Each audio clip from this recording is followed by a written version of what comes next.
आज आहे विराजचा जावळ सोहळा. तर आदल्या दिवशी संध्याकाळीच आम्ही मेडिकलवरून घरी येताना थोडं डेकोरेशनचं सामान घेऊन आलेलो. तर त्यापासूनच मी इथे जरा डेकोरेशन करत होते आणि त्याचे पप्पासुद्धा आज घरी थांबलेले. जावळासाठी त्याचा मामा आलेला, बाबा आलेले, आजीसुद्धा आलेली. त्याचे पप्पासुद्धा आज घरी थांबलेले, त्यामुळे तो त्यांच्याजवळ होता आणि म्हणून इथे मी निवांत माझं डेकोरेशन वगैरे इतर आवरत होती.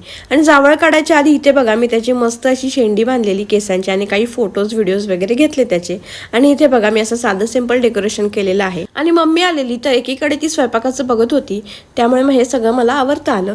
आणि हे मी आवरेपर्यंत त्याच्या पप्पांनी त्याची तयारी केली. आता बरेच जण बाळ लहान काही महिन्याचं असतानाच त्याचं जावळ काढतात, पण मला काही विराजचं जावळ एवढं लवकर काढायचं नव्हतं. तर म्हटलं चला आता तो 1.5 वर्षाचा होत आलाय, तर दिवाळी झाल्यानंतर त्याचं निवांत जावळ काढूया. आणि मार्गशीर्ष महिन्यात आम्ही त्याचं जावळ काढलं. तर इथे बघा सगळ्यांनी त्याचं औक्षण केलं आणि मला थोडं टेन्शन आलेलं की जावळ काढल्यानंतर तो आरशात बघून किंवा डोक्याला हात लावून रडेल का काय, पण तसं काही झालं नाही. इथे तो बघा किती निवांत त्याच्या मामाच्या मांडीवर बसला होता. सुरुवातीला त्याच्या इतकं लक्षात नाही आलं, पण नंतर जसं त्याला कळालं तसं त्याने रडायला सुरुवात केली थोडी.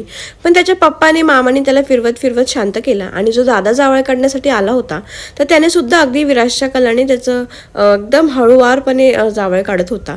इतकं तो स्मूथली काढत होता की ते विराजला सुद्धा कळलं नाही. आणि तो असंच जावळ काढता काढता मामाच्या अंगावर झोपी गेला.